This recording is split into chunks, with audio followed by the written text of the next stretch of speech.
wax 20 daqiiqo ka yar bay ku abuuruf gareeyeen diyaaradihii operation la fulin lahaa ciidamadeen markay maalintii operation sii qaadeen oo badda xireen oo habeenkii ay difaaca tageen aad iyo aad midna xil aan socod iyo dhaqdhaqaaq midna jirin ayna og yihiin inay maxaan ku raahdaa difaaciyadii dhisanayaan argagixisadu anteenadii wax walbana ay jareen ciidamada commandoska iyo ciidamanka Jubaland oo operation fulin waxay yiraahdaan waa weerarayna haddaan weerarayna xilliga habeenka mugdiga ah oo xaaladu adag tahay maraykanka waxa ku yiri ma hadda weeraraysaan mise waaga u barinaysaan haddaan weerarayna abadahay xalay marka waxaan ka caawinaynaa marka inaan calaamadeen meelaha ay joogaan signals in sameeyaan marka operation waa dhacay wuxuuna ku dhacay si guul ah kadib markii xeradii iyo magaaladii iyo wadankan ay ka qabsadeen waxay ku bixeen baabuurtii al-shabaab ilaa iyaga gaadiidka haystay meesha gaadiid lagu raacana ma jirto ciidamada commandos waxay codsadeen marka in la duqeeyo baabuurtaas aysan la sii yani dib dhama ay soo hawl horta ku dhaw waxay ahayd wixii ka dhacay wax runtii muddo maxaan ku raahdaa saameyn badan yeeshay ama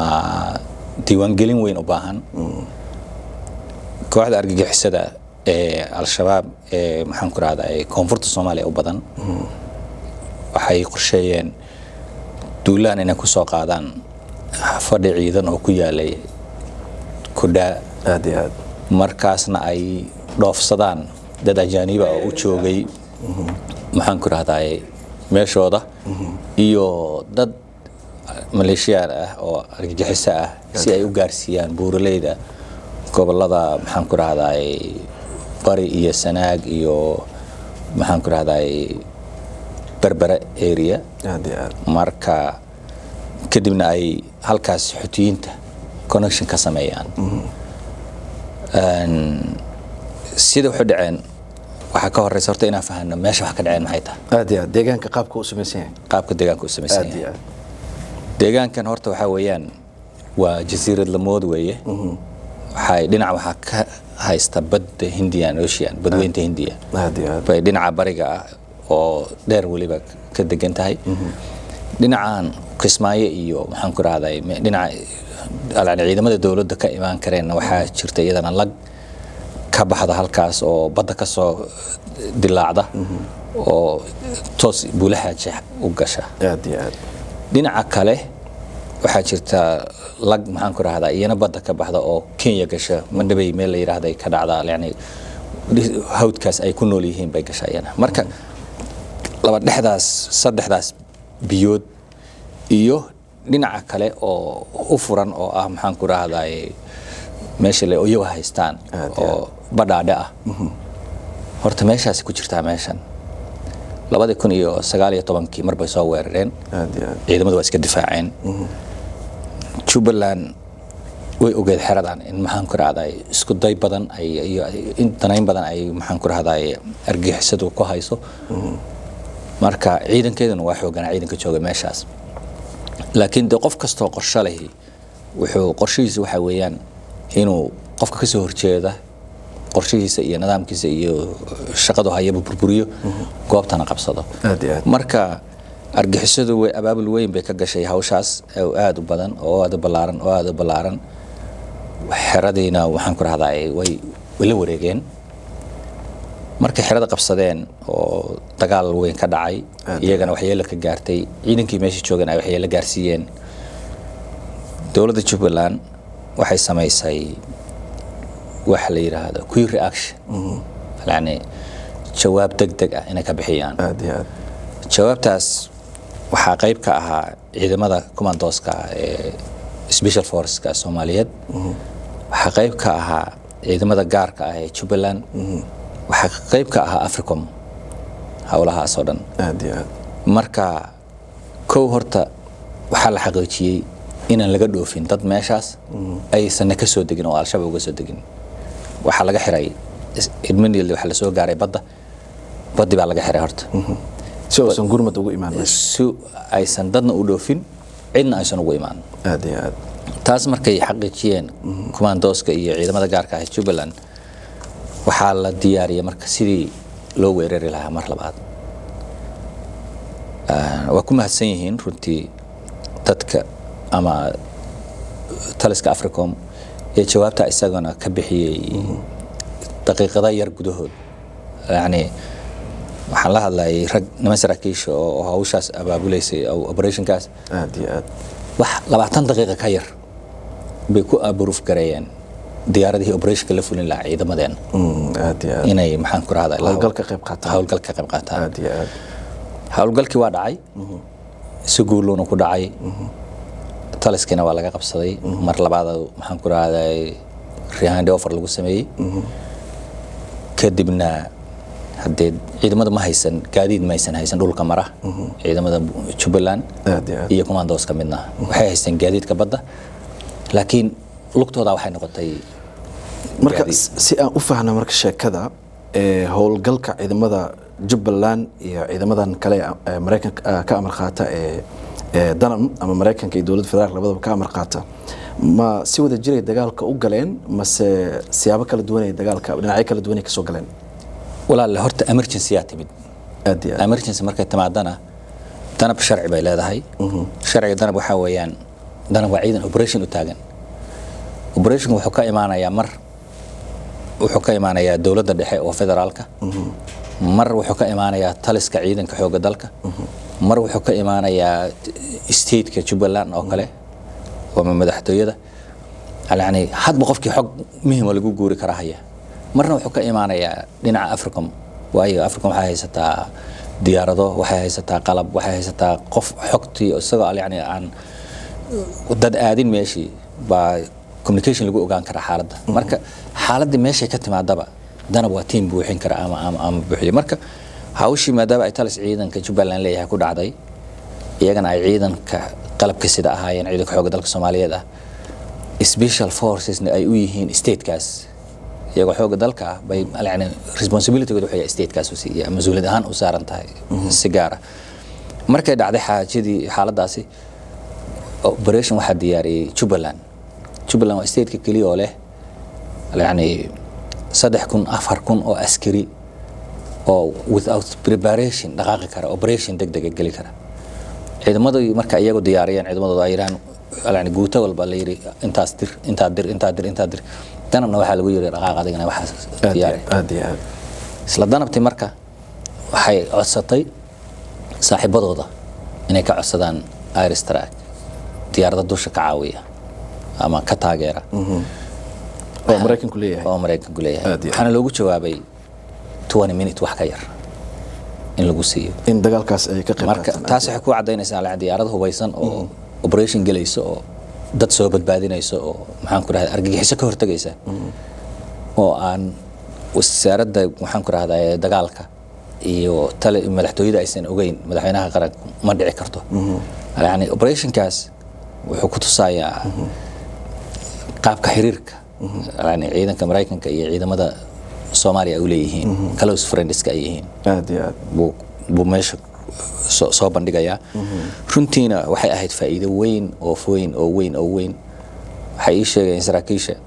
markay maalintii operation sii qaadeen oo badda xireen oo habeenkii ay difaaca tageen aad iyo aad midnight xilli aan socod iyo dhaqdhaqaaq midna jirin ayna og yihiin inay maxaan ku raahdaa difaaciyadii dhisanayaan argagixisadu anteenadii wax walbana ay jareen ciidamada commandoska iyo ciidanka Jubbaland oo operation kuflay waxay yiraahdaan waa weerarayna haddaan weerarayna xilliga habeenka mugdiga ah oo xaaladdu adag tahay Mareykanka waxay ku yiraahdaan ma hadda weeraraysaan mise waaga u barinaysaan haddaan weerarayna abadahay xal yiri marka waxaan ka caawinaynaa marka inay calaamadeen meelaha ay joogaan signals sameeyaan marka operation waa dhacay wuxuuna ku dhacay si guul ah kadib markii xeradii iyo magaaladii iyo wadankan ay ka qabsadeen waxay ku bixeen baabuurtii al-shabaab ilaa iyaga gaadiidka haysta meesha gaadiid lagu raacana ma jirto ciidamada commandos waxay codsadeen marka in la duqeeyo baabuurtaas aysan la sii yani dibdama ay soo hawlgelin aad iyo aad marka runtii waxay ahayd guul la taaban karo oo waa tahay Cornele xogta aad hayso guushaasi ma mid koox gaar ah lagu tilmaami karo inay gaartay mise guul la wada gaaray ayaan ku tilmaami karnaa walaahi walaalow horta guusha la wada sheegtaa guul darrada lama wada sheegto aad iyo aad midda kale Jubbaland waa danab danabna waa Jubbaland haddii guul dhacday danab haddaysan Jubbaland haysan lahayn guushaan maysan gaarteen Jubbaland haddaysan danab haysan lahayn guushaan maysan gaarteen marka taas dee cid gaaro hadda dhahaysa annaga gaar u lahayn guushaas ma ima muuqato laakiin waxa ii muuqada yani diyaarsanaan yani tiimamku wada diyaarsan yihiin oo nin walba wixii looga baahdo ninkii diyaarad looga baahdo leeyahay diyaaradda laga helayo kii doon looga baahdo doontii looga helayo kii maxaan ku raahdaa operation badda looga baahdo operationka laga helayo kii mid dhulka looga baahdo kii dhulka laga helayo yani ciidan isku tashan ama Mareykanka ha aadeen ama danab ha ahaato ama Jubbaland ha ahaatee yani oo isla jaan qaaday inay yihiin ciidankana sidiisa wuxuu ku dhismaa mar nasiinada iyo deganaanta iyo xasiloonida dalka inuu xasilooni ku jirana ciidanka ku dhismaa in dalku dagaal ku jirana ciidanka ku dhismaa Jubbaland waa isteediyada ka faa'iiday operationada iyo dagaalada iyo waxa dhacay oo dalka ka socda yani mar walba ciidanka Jubbaland isma dhimayn aad iyo aad ma waxaan ku raahdaa midda kale guusha keenaysa oo ii muuqata waxa weeyaan waa wasiirka dagaalka ee maxaan ku raahdaa Mareykanka Pete Hexon iyo maxaan ku raahdaa General Andrews oo taliyaha Africom maxay ahayd kaalintooda wallahi kaalintooda walaalow aniga runtii horta security waxaan ku soo dhex jiray 20 iyo dhowr sano aad iyo aad halkan sano hadda na soo dhaafay halkii sano ugu dambeeyay waxaan oran karaa madaxweyne Trump oo xilka joogay operationada argagixisada lagu sameeyo dhacay ma aysan dhicin 6 sano la soo dhaafay waxaan ku sheegi karaa 125 duqaymood ka badan oo target ah baa dhacay sanadkan gudihiisa aad iyo aad laga bilaabo 2025 markii Trump 2025 ilaa maanta way ka sii badan yihiin waxa dhacay hal habeen in Boosaaso bay shabeellooyinka Saakow ay ka dhacaan saddex meel oo kala duwan hal habeen 8 January Boosaaso iyo Saakow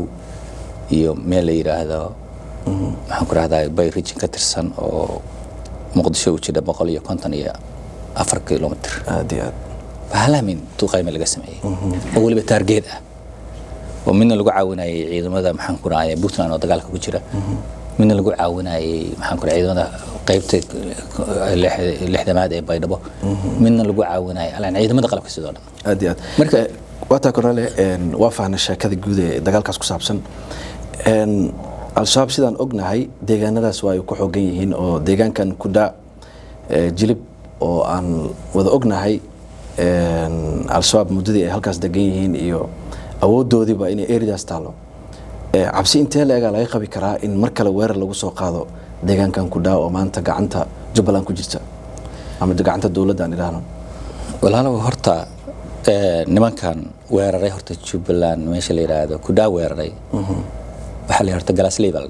aad iyo aad waa kooxda argagixisada u qaabilsan operationada gaarka ah aniga ilaa iyo tiro ka 3 jeeraan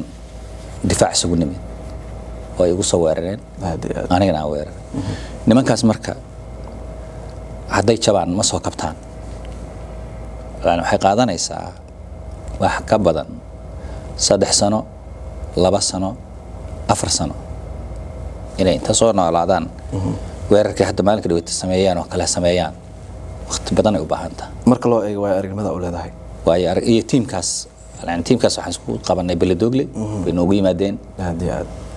waxaan isku qabanay Awdheegle noogu yimaadeen waxay gorgor isku galeen isla Awdheegle mar walba marka waxa u dhaxaysa markay jabaanba space bixiyaan space-kaas wax ku diyaarsadaan kadib ay maxaan ku raadin meel galaan marka waxa weeyaan ma islihi inay ku soo degdegi doonaan mar dambe gawaarida la soo bandhigay ee la leeyahay waa gawaari dowladda horey looga qabsaday markaa fiirisid gawaari dowladda horey u lahayd oo muu egyihiin wallaahi horta argagixisadu ama kuwa dowladda ay maxaan ku rahdaa ciidamada si uga qaateen ha ahaato ama kuwa iyagu soo gataan ha ahaatee mar walba waxay isticmaalayaan calaamad kasta oo isku ekaysiin karaan gaadiidka dowladda taasana waxay keenaysaa inaan la kala garanin gaariga iyaga laga soo furto ama laga gubo iyo midka dowladda wadato sababtoo ah gaariga cabdibilaahi markuu ka soo dego dekedaha Soomaaliya wuxuu u diyaarsan yahay gaari ciidan baa yani automatically dadku u yaqaanaan aad iyo aad laakiin gaari ciidan ma ahan meesha uu yimaado waxa looga dhigaa gaari ciidan ciidu gacanteeda galaan waxa ka dhigata gaari ciidan marka taas waxay keenaysaa dadku inay u arkaan gaari kasta oo u eg baabuurka ciidanka wato inay yihiin baabuurta ciidanka marka kulay marka waa loo ekeysiin karaa una noqon karaa gaari wayna noqon karaan baabuur hore ay meel kale ka soo qaateen way noqon karaan aad iyo aad kuwa iyagu soo maxaan ku rahdaa iibsadeen oo ay dagaalka ku soo galeen oo ay kuweena u ekeysiiyeen way noqon karaan labadaba waa tahay marka labadaba waa suuragal ugu dambeyntii sidaan la socono deegaankan Kudha haddii aan qaldaneen 90 kilomitir wax ku dhow ayuu u jiraa magaalada Kismaayo Kudha iyo deegaanka Jilibne 170 ay isku jiraan dowladda Jubbaland oo aad ku sheegtay inay yihiin dowlad heli karta mar walba ciidamo ku dhawaad ilaa 4,000 ciidan 3,000 ilaa 4,000 ciidan oo diyaar u ah in mar walba ay dagaal gali karaan maxaa diidan in deegaanadaas oo idil laga xoreeyo al-shabaab oo gacanta dowladda federaalka ama gacanta Jubbaland la soo geliyo maxaa caqabada taagan maxay tahay walaalo horta Kudha waxay u jirtaa Kismaayo 98 kilomitir aad iyo aad waxa maxaan ku rahdaa 178 u jirta meesha la yiraahdo Kamboni iyadana Jubbaland xukunto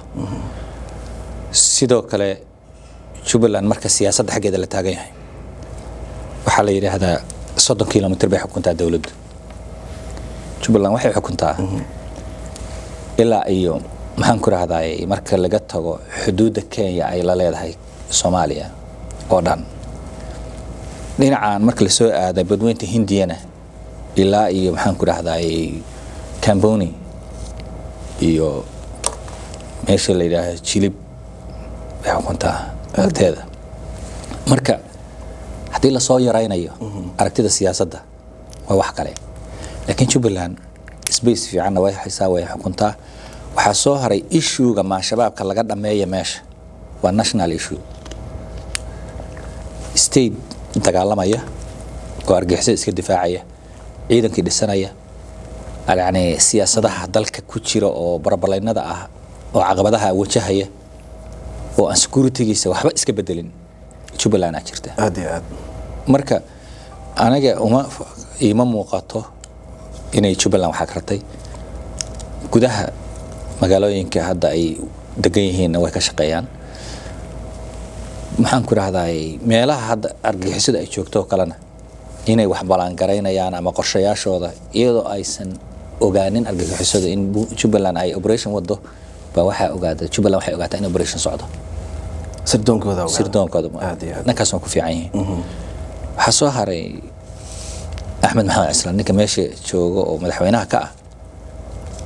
nin maanta aan isleeyahay waa uga khibrad badan yahay waxaan yani canaasiirta ama argagixisada qaabka loola dagaalamo iyo ma muuqdo waayo ninkaas wuxuu sameeyay dhalinyarada wuxuu siiyay priority koobaad meel kasta oo aad tagtid guuta ka saxaax wiil yar oo 20 jir ah oo ciidanka ka dheereeya ka horeeya oo ordayo oo maxaan ku raadayay fighters oo dagaalka uga horeeya marka taas waxa keentay marka in yani mar walba waysan ismeen ciidanka Jubbaland waa steediyada ugu ciidan badan Soomaaliya oo waliba yani registration iyo magac laga ma hadlaayo aad iyo aad qof marka la yiraahdo waxaan ku raadayay taagan diyaarsan operation ka fulinaya lambar 1 yihiin waxa soo haray dagaalka shabaab inay jiraan waxaa number 1 ah siyaasadda Soomaaliya haddii siyaasad xasiloon la heli lahaa oo dadku kala shakigu ka bixi dadku kala shakisan yahay wali aad iyo aad shabaab waa 4 qaybood qayb argagixiso oo aragti argagixiso ku joogaan meesha qaybna waa dad business lay oo ganacsi bay ka sameeyaan meeshaas in argagixiso la joogaan qaybna qabiilka iyo dhibaatada iyo barbalaynka Soomaaliya daashaday darteeda u galeen aad iyo aad oo ugu jiraan halka qaybna waxay ugu jirtaa inaan Soomaaliya degin wata afartaas way horta marka waxa aaminsan tahay hadii midnimo siyaasadeed la helo oo siyaasad xasiloon dalka laga helo yes way saalan tahay in al-shabaabka deegaanadaasi guud ahaan laga guuleysto aad bay u fududahay hadee state-ki ciidan marka la yiraahdo operation hala wada sameeyo oo hala wada sameeyo state-ki kuma kalsoona ciidanka dawladda dawladdiina kuma kalsoona ciidanka state-ki marka kalsooni darra jirta halka kalsooni darra jirta aad iyo aad marka waxa la rabaa national issue oo dhameystiran oo aan kala shaki lahayn oo dadkii maxaan ku raahday expertiga ah dhan way ka dhex baxeen meesha ka baxeen oo Soomaaliyeed sababta uga baxayaan waxa weeyaan safety ma jiro aad iyo aad kala shaki baa jira kala shakigaas oo marba maxaan ku raahday la leeyahay shabaab inta soo galayeen shabaab dhibaatada ku dhacday labadaas sano ugu sanadkan hadda January aan ka joogno ilaa iyo sanadkii ugu dambeeyay 2025 weligeed kuma dhicin oo duqaymo leh oo operation leh oo weerar leh oo dhibaato leh oo waxaan ka fikirayaa marka haddaysan jiri lahayn alaan operationada Africom ma sanadkaas samaysay haddaysan dhici lahayn maxaa dhici lahaa waxaa dhici lahaa shabaab inay inta soo duulaan xira qabsadaan oo isku arursadaan xiradaas oo haddana xira kala qabsadaan oo taa isku arursadaan oo mid kala qabsadaan duqaymuhu waxay number 1 u yihiin koow horta is arursiga koobaad wax dhameystiran ma aha yani waa qofba marbu imaanaya meeshaas markay 10 mayl u jirto ama maxaan ku raahday 5 mayl oo kale way iyagu ordaya ku imaanayaan waa is arursiga koobaad laakiin operationada constantly oo socda taxanaha ah duqaymahaas la'aantood way socon lahaayeen marka dhibaatada shabaab ku dhacday sanadkan 2025 hadday heli lahayd siyaasad xasiloon oo Soomaaliyeed muxuu noqon lahaa dalku amni iyo barwaaqo iyo xasilooni iyo kalsooni ay imaan lahayd laakiin shakiga siyaasadda wuxuu fursad siinayaa cid kasta oo tabasho qabta ama argagixisa waa tahay marka muhiimadu waxay tahay xasilooni siyaasadeed waa furaha amniga number 1 waaye aad aad ma santaa kornele guuleechano waa tahay daawadayaal kaasi wuxuu ahaa Korneel Cabdiraxmaan Jeeni Qaar taliye hore ciidamada Danam muddo 25 sano ka badan ku soo jiray arimaha ciidamada Soomaaliya aqoontiisana ay ku saleysan tahay hogaaminta ciidamada tababaradooda iyo waxyaabaha la xiriira waxaan ahay Cabdikariim Mursal halka aad nagala socoteen waa telefishinka Universal intaan mar kale ku kulmi doono barnaamijkan mid lamid ah waxaan idinkaga tageynaa sida ay nabadgelyo assalaamu calaykum waraxmatullaahi wabarakaatuh